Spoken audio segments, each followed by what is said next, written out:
Capítulo X. Da dissolução da sociedade e do vínculo conjugal. Art. 1571. A sociedade conjugal termina. I. Pela morte de um dos cônjuges. Segunda, pela nulidade ou anulação do casamento. Terceira, pela separação judicial. Quarta, pelo divórcio. O casamento válido só se dissolve pela morte de um dos cônjuges ou pelo divórcio, aplicando-se a presunção estabelecida neste Código quanto ao ausente. 2. O dissolvido o casamento pelo divórcio direto ou por conversão, o cônjuge poderá manter o nome de casado, salvo, no segundo caso, dispondo em contrário a sentença de separação judicial. Art. 1572. Qualquer dos cônjuges poderá propor a ação de separação judicial, imputando ao outro qualquer ato que importe grave violação dos deveres do casamento e torne insuportável a vida em comum. A separação judicial pode também ser pedida se um dos cônjuges provar ruptura da vida em comum há mais de um ano e a impossibilidade de sua reconstituição. 2. O cônjuge pode ainda pedir a separação judicial quando o outro estiver acometido de doença mental grave, manifestada após o casamento, que torne impossível a continuação da vida em comum, desde que, após uma duração de 2 anos, a enfermidade tenha sido reconhecida de cura improvável.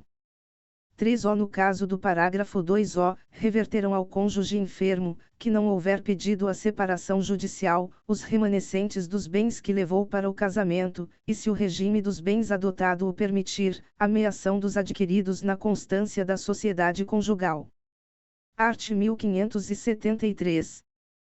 Podem caracterizar a impossibilidade da comunhão de vida a ocorrência de algum dos seguintes motivos: I. Adultério.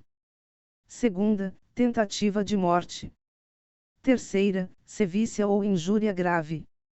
Quarta, abandono voluntário do lar conjugal, durante um ano contínuo.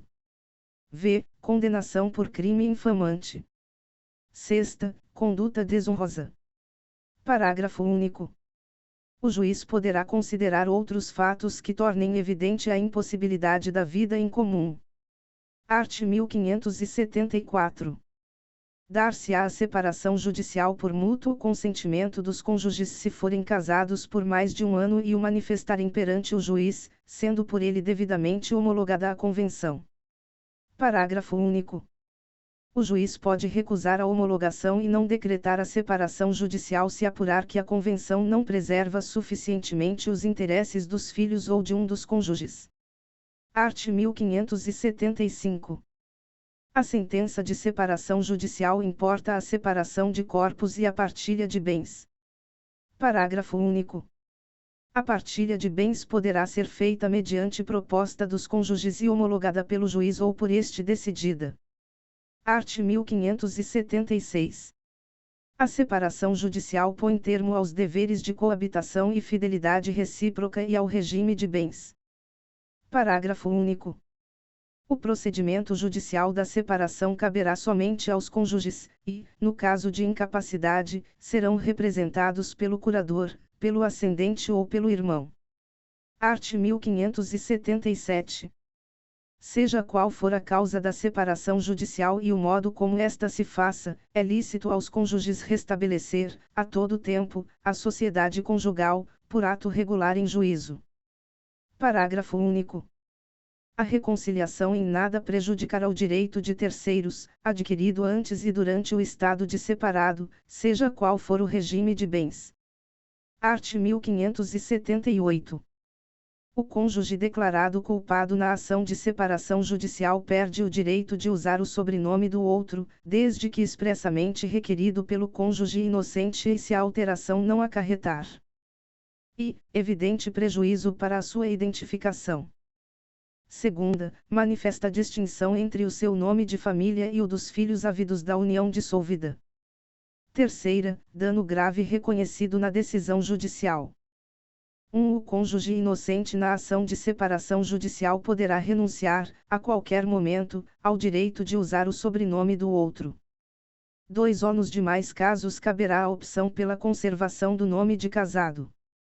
Art. 1579. O divórcio não modificará os direitos e deveres dos pais em relação aos filhos. Parágrafo único. Novo casamento de qualquer dos pais, ou de ambos, não poderá importar restrições aos direitos e deveres previstos neste artigo. Art. 1580. Decorrido um ano do trânsito em julgado da sentença que houver decretado a separação judicial, ou da decisão concessiva da medida cautelar de separação de corpos, qualquer das partes poderá requerer sua conversão em divórcio. 1. A conversão em divórcio da separação judicial dos cônjuges será decretada por sentença, da qual não constará referência à causa que a determinou. 2. O divórcio poderá ser requerido, por um ou por ambos os cônjuges, no caso de comprovada separação de fato por mais de 2 anos. Art. 1581. O divórcio pode ser concedido sem que haja prévia partilha de bens. Art. 1582. O pedido de divórcio somente competirá aos cônjuges. Parágrafo único. Se o cônjuge for incapaz para propor a ação ou defender-se, poderá fazê-lo o curador, o ascendente ou o irmão. Capítulo 11. Da proteção da pessoa dos filhos. Art. 1583. A guarda será unilateral ou compartilhada. Redação dada pela Lei nº 11.698, de 2008. 1. Compreende-se por guarda unilateral a atribuída a um só dos genitores ou a alguém que o substitua, art. 1584, 5 e, por guarda compartilhada a responsabilização conjunta e o exercício de direitos e deveres do pai e da mãe que não vivam sob o mesmo teto, concernentes ao poder familiar dos filhos comuns. Incluído pela Lei nº 11.698, de 2008. 2. Na guarda compartilhada, o tempo de convívio com os filhos deve ser dividido de forma equilibrada com a mãe e com o pai, sempre tendo em vista as condições fáticas e os interesses dos filhos. Redação dada pela Lei nº 13.058, de 2014. E, revogado, redação dada pela Lei nº 13.058, de 2014. Segunda, revogado, redação dada pela Lei nº 13.058, de 2014. Terceira, revogado. Redação dada pela Lei nº 13.058, de 2014. Terceiro, na guarda compartilhada, a cidade considerada base de moradia dos filhos será aquela que melhor atender aos interesses dos filhos. Redação dada pela Lei nº 13.058, de 2014. 4. Vetado. Incluído pela Lei nº 11.698, de 2008. 5. A guarda unilateral obriga o pai ou a mãe que não a detenha a supervisionar os interesses dos filhos, e, para possibilitar tal supervisão, qualquer dos genitores sempre será parte legítima para solicitar informações ou prestação de contas, objetivas ou subjetivas, em assuntos ou situações que direta ou indiretamente afetem a saúde física e psicológica e a educação de seus filhos. Incluído pela Lei nº 13.058, de 2014. Art. 1584. A guarda, unilateral ou compartilhada, poderá ser, redação dada pela Lei nº 11.698, de 2008. E requerida, por consenso, pelo pai e pela mãe, ou por qualquer deles, em ação autônoma de separação, de divórcio, de dissolução de união estável ou em medida cautelar, incluído pela Lei nº 11.698, de 2008. Segunda, decretada pelo juiz, em atenção a necessidades específicas do filho, ou em razão da distribuição de tempo necessário ao convívio deste com o pai e com a mãe. Incluído pela Lei nº 11.698, de 2008.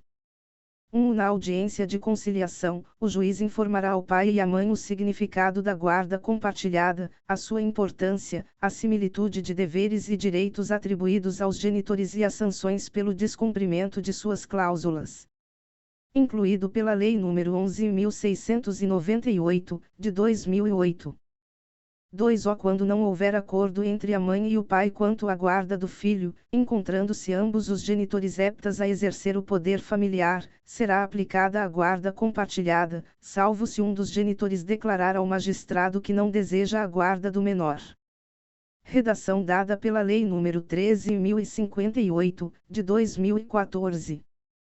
3. Para estabelecer as atribuições do pai e da mãe e os períodos de convivência sob guarda compartilhada, o juiz, de ofício ou a requerimento do Ministério Público, poderá basear-se em orientação técnico-profissional ou de equipe interdisciplinar, que deverá visar a divisão equilibrada do tempo com o pai e com a mãe. Redação dada pela Lei nº 13.058, de 2014. 4. A alteração não autorizada ou o descumprimento imotivado de cláusula de guarda unilateral ou compartilhada poderá implicar a redução de prerrogativas atribuídas ao seu detentor. Redação dada pela Lei nº 13.058, de 2014. 5. Se o juiz verificar que o filho não deve permanecer sob a guarda do pai ou da mãe, deferirá a guarda à pessoa que revele compatibilidade com a natureza da medida, considerados, de preferência, o grau de parentesco e as relações de afinidade e afetividade. Redação dada pela Lei nº 13.058, de 2014. 6. Qualquer estabelecimento público ou privado é obrigado a prestar informações a qualquer dos genitores sobre os filhos destes, sob pena de multa de R$ 200, R$ 200 a R$ 500, R$ 500 por dia pelo não atendimento da solicitação. Incluído pela Lei nº 13.058, de 2014. Art. 1585. Em sede de medida cautelar de separação de corpos, em sede de medida cautelar de guarda ou em outra sede de fixação liminar de guarda, a decisão sobre guarda de filhos, mesmo que provisória, será proferida preferencialmente após a oitiva de ambas as partes perante o juiz, salvo se a proteção aos interesses dos filhos exigir a concessão de liminar sem a oitiva da outra parte, aplicando-se as disposições do art. 1584.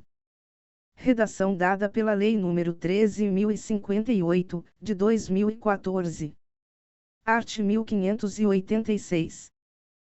Havendo motivos graves, poderá o juiz, em qualquer caso, a bem dos filhos, regular de maneira diferente da estabelecida nos artigos antecedentes a situação deles para com os pais.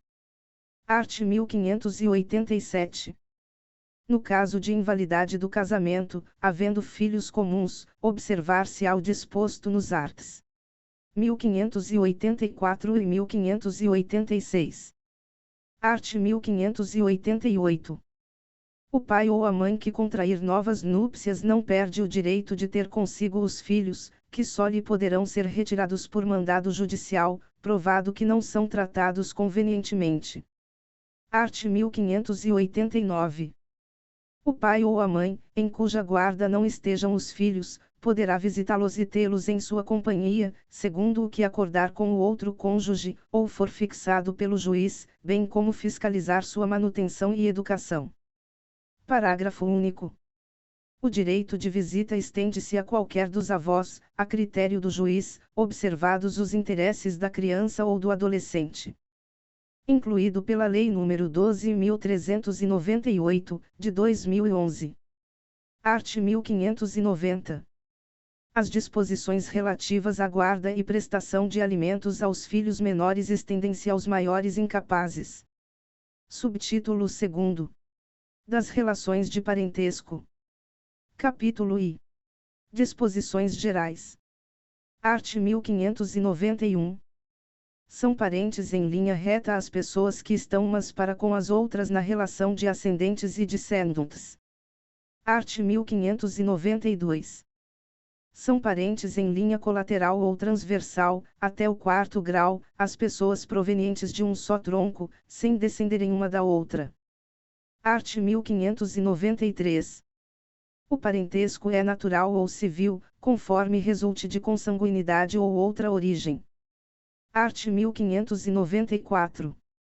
Contam-se, na linha reta, os graus de parentesco pelo número de gerações, e, na colateral, também pelo número delas, subindo de um dos parentes até ao ascendente comum, e descendo até encontrar o outro parente. Art. 1595. Cada cônjuge ou companheiro é aliado aos parentes do outro pelo vínculo da afinidade. O parentesco por afinidade limita-se aos ascendentes, aos descendentes e aos irmãos do cônjuge ou companheiro. 2. Na linha reta, a afinidade não se extingue com a dissolução do casamento ou da união estável. Capítulo 2. Da filiação. Art. 1596. Os filhos, havidos ou não da relação de casamento, ou por adoção, terão os mesmos direitos e qualificações, proibidas quaisquer designações discriminatórias relativas à filiação. Art. 1597. Presumem-se concebidos na constância do casamento os filhos. E, nascidos 180 dias, pelo menos, depois de estabelecida a convivência conjugal. Segunda, nascidos nos 300 dias subsequentes à dissolução da sociedade conjugal, por morte, separação judicial, nulidade e anulação do casamento. Terceira, havidos por fecundação artificial homóloga, mesmo que falecido o marido. Quarta, havidos, a qualquer tempo, quando se tratar de embriões excedentários, decorrentes de concepção artificial homóloga. V. Havidos por inseminação artificial heteróloga, desde que tenha prévia autorização do marido. Art. 1598. Salvo prova em contrário, se, antes de decorrido o prazo previsto no inciso 2º do art. 1523, a mulher contrair novas núpcias e lhe nascer algum filho, este se presume do primeiro marido, se nascido dentro dos 300 dias a contar da data do falecimento deste e, do segundo, se o nascimento ocorrer após esse período e já decorrido o prazo a que se refere o inciso I do art. 1597. Art. 1599. A prova da impotência do cônjuge para gerar, à época da concepção, e lhe de a presunção da paternidade. Art. 1600. Não basta o adultério da mulher, ainda que confessado, para elidir a presunção legal da paternidade. Art. 1601. Cabe ao marido o direito de contestar a paternidade dos filhos nascidos de sua mulher, sendo tal ação imprescritível. Parágrafo único. Contestada a filiação, os herdeiros do impugnante têm direito de prosseguir na ação. Art. 1602. Não basta a confissão materna para excluir a paternidade. Art. 1603. A filiação prova-se pela certidão do termo de nascimento registrada no Registro Civil. Art. 1604. Ninguém pode vindicar estado contrário ao que resulta do registro de nascimento, salvo provando-se erro ou falsidade do registro. Art. 1605. Na falta, ou defeito, do termo de nascimento, poderá provar-se a filiação por qualquer modo admissível em direito. E, quando houver começo de prova por escrito, proveniente dos pais, conjunta ou separadamente. Segunda, quando existirem veementes presunções resultantes de fatos já certos. Art. 1606. A ação de prova de filiação compete ao filho, enquanto viver, passando aos herdeiros, se ele morrer menor ou incapaz. Parágrafo único. Se iniciada a ação pelo filho, os herdeiros poderão continuá-la, salvo se julgado extinto o processo. Capítulo 3. Do reconhecimento dos filhos. Art. 1607. O filho havido fora do casamento pode ser reconhecido pelos pais, conjunta ou separadamente. Art. 1608. Quando a maternidade constar do termo do nascimento do filho, a mãe só poderá contestá-la, provando a falsidade do termo, ou das declarações nele contidas. Art. 1609. O reconhecimento dos filhos havidos fora do casamento é irrevogável e será feito. E, no registro do nascimento. Segunda, por escritura pública ou escrito particular, a ser arquivado em cartório. Terceira, por testamento, ainda que incidentalmente manifestado. Quarta, por manifestação direta e expressa perante o juiz, ainda que o reconhecimento não haja sido o objeto único e principal do ato que o contém. Parágrafo único. O reconhecimento pode preceder o nascimento do filho ou ser posterior ao seu falecimento, se ele deixar descendentes. Art. 1610. O reconhecimento não pode ser revogado, nem mesmo quando feito em testamento. Art. 1611. O filho havido fora do casamento, reconhecido por um dos cônjuges, não poderá residir no lar conjugal sem o consentimento do outro. Art. 1612. O filho reconhecido, enquanto menor, ficará sob a guarda do genitor que o reconheceu, e, se ambos o reconheceram e não houver acordo, sob a de quem melhor atender aos interesses do menor. Art. 1613. São ineficazes a condição e o termo apostos ao ato de reconhecimento do filho. Art. 1614. O filho maior não pode ser reconhecido sem o seu consentimento, e o menor pode impugnar o reconhecimento, nos 4 anos que se seguirem à maioridade, ou à emancipação. Art. 1615. Qualquer pessoa, que justo interesse tenha, pode contestar a ação de investigação de paternidade, ou maternidade. Art. 1616. A sentença que julgar procedente a ação de investigação produzirá os mesmos efeitos do reconhecimento, mas poderá ordenar que o filho se crie e eduque fora da companhia dos pais ou daquele que lhe contestou essa qualidade. Art. 1617. A filiação materna ou paterna pode resultar de casamento declarado nulo, ainda mesmo sem as condições do putativo. Capítulo 4. Da adoção. Art. 1618. A adoção de crianças e adolescentes será deferida na forma prevista pela Lei N. 8069, de 13 de julho de 1990, Estatuto da Criança e do Adolescente. Redação dada pela Lei nº 12.010, de 2009, vigência. Art. 1619. A adoção de maiores de 18 anos dependerá da assistência efetiva do poder público e de sentença constitutiva, aplicando-se, no que couber, as regras gerais da Lei N. 8069, de 13 de julho de 1990, Estatuto da Criança e do Adolescente. Redação dada pela Lei nº 12.010, de 2009, vigência. Art. 1620. A 1629. Revogados pela Lei nº 12.010, de 2009, vigência. Capítulo V. Do Poder Familiar. Seção I. Disposições Gerais. Art. 1630. Os filhos estão sujeitos ao poder familiar, enquanto menores. Art. 1631. Durante o casamento e a união estável, compete o poder familiar aos pais, na falta ou impedimento de um deles, o outro o exercerá com exclusividade. Parágrafo único. Divergindo os pais quanto ao exercício do poder familiar, é assegurado a qualquer deles recorrer ao juiz para a solução do desacordo. Art. 1632. A separação judicial, o divórcio e a dissolução da união estável não alteram as relações entre pais e filhos senão quanto ao direito, que aos primeiros cabe, de terem em sua companhia os segundos. Art. 1633. O filho, não reconhecido pelo pai, fica sob poder familiar exclusivo da mãe, se a mãe não for conhecida ou capaz de exercê-lo, dar-se-á tutor ao menor. Seção 2ª. Do exercício do poder familiar. Art. 1634.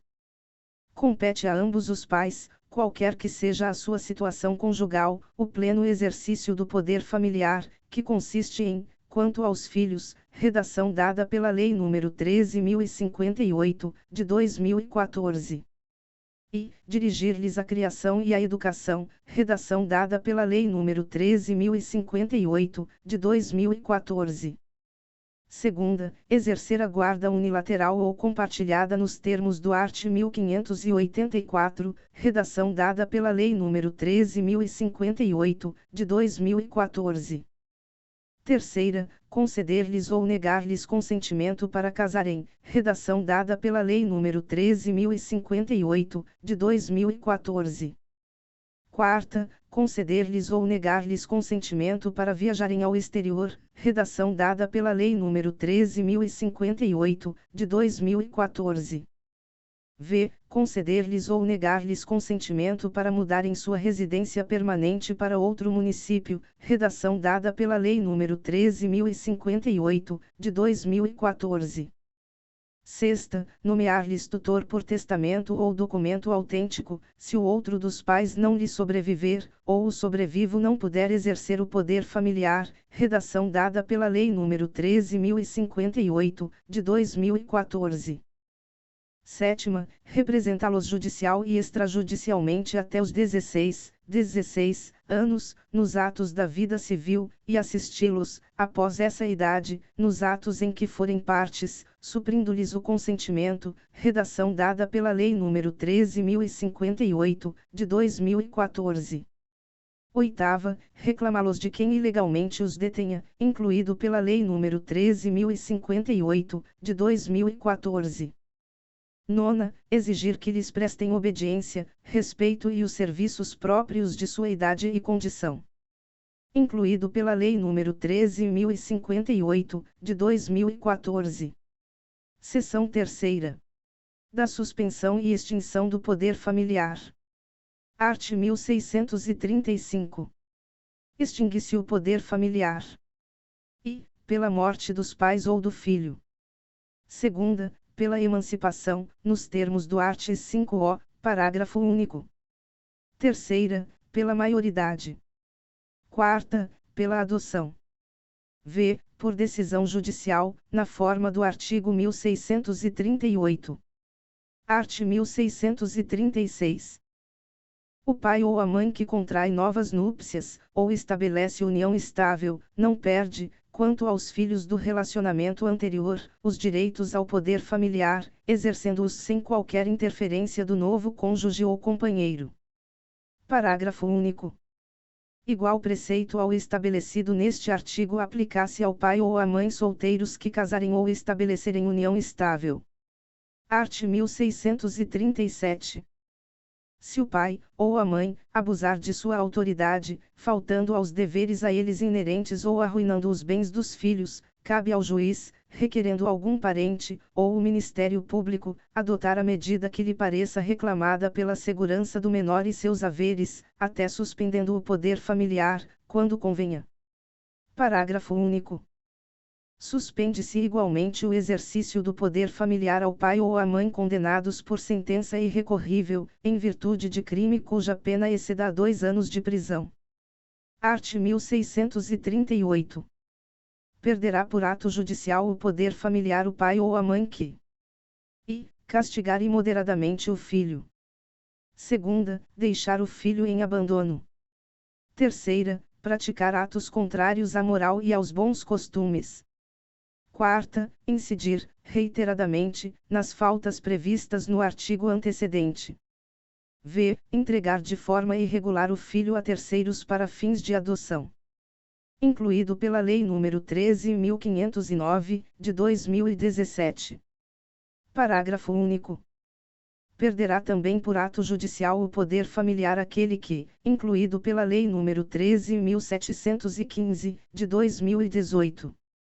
E praticar contra outrem igualmente titular do mesmo poder familiar, incluído pela Lei nº 13.715, de 2018.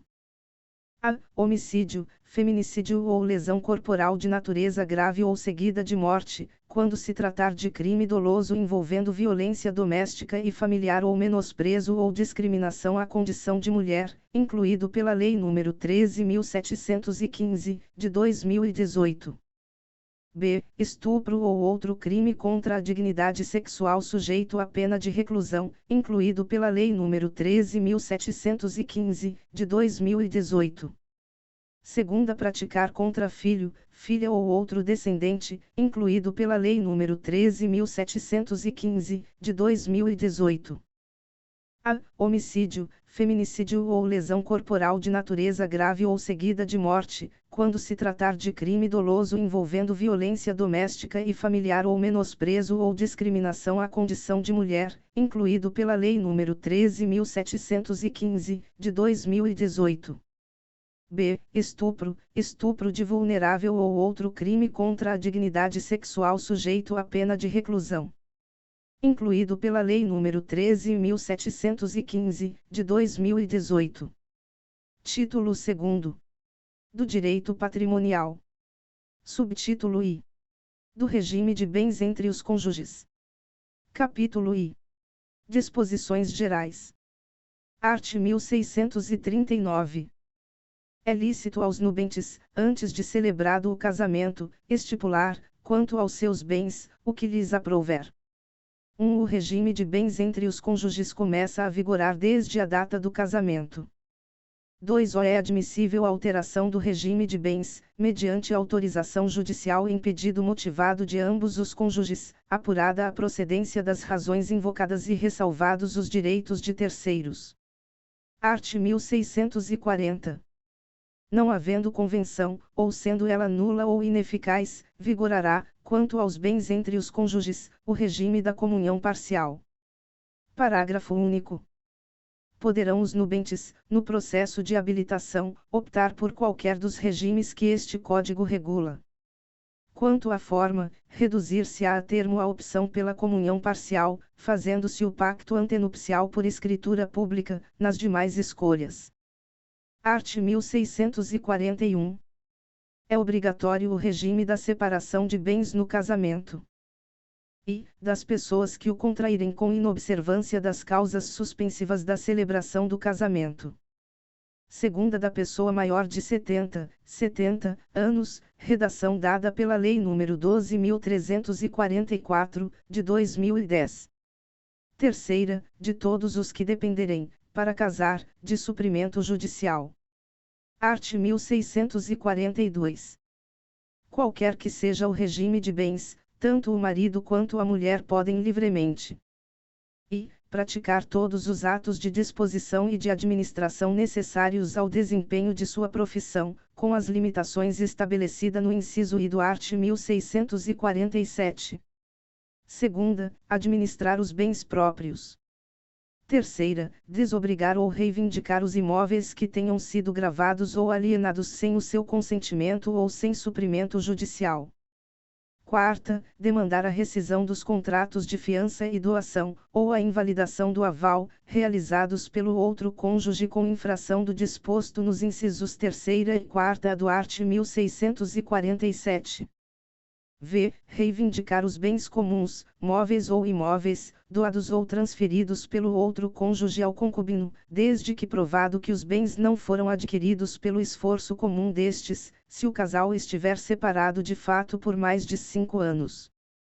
Sexta, praticar todos os atos que não lhes forem vedados expressamente. Art. 1643.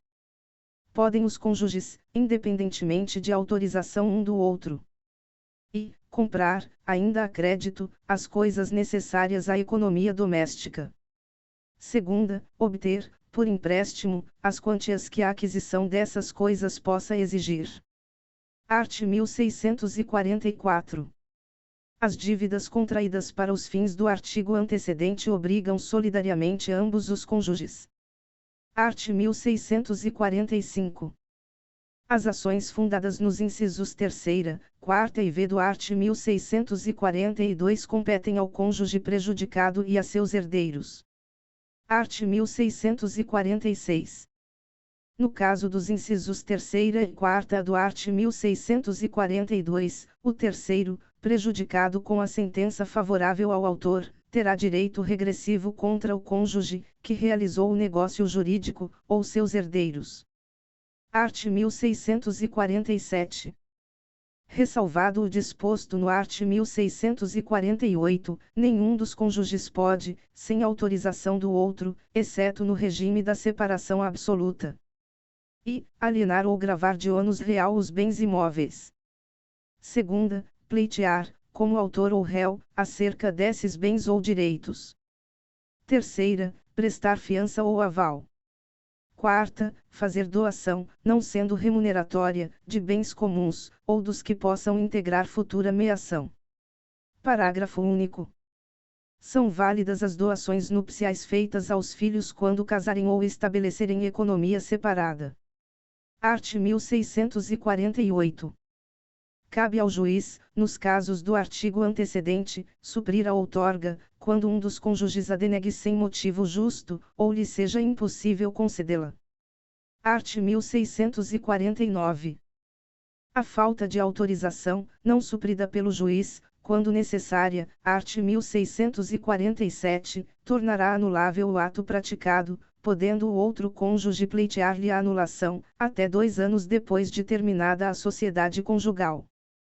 Parágrafo único.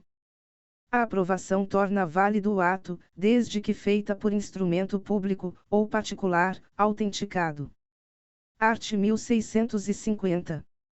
A decretação de invalidade dos atos praticados sem outorga, sem consentimento, ou sem suprimento do juiz, só poderá ser demandada pelo cônjuge a quem cabia concedê-la, ou por seus herdeiros. Art. 1651. Quando um dos cônjuges não puder exercer a administração dos bens que lhe incumbe, segundo o regime de bens, caberá ao outro. I. Gerir os bens comuns e os do consorte. Segunda, alienar os bens móveis comuns. Terceira, alienar os imóveis comuns e os móveis ou imóveis do consorte, mediante autorização judicial. Art. 1652. O cônjuge, que estiver na posse dos bens particulares do outro, será para com este e seus herdeiros responsável. E, como usufrutuário, se o rendimento for comum. Segunda, como procurador, se tiver mandato expresso ou tácito para os administrar. Terceira, como depositário, se não for usufrutuário, nem administrador.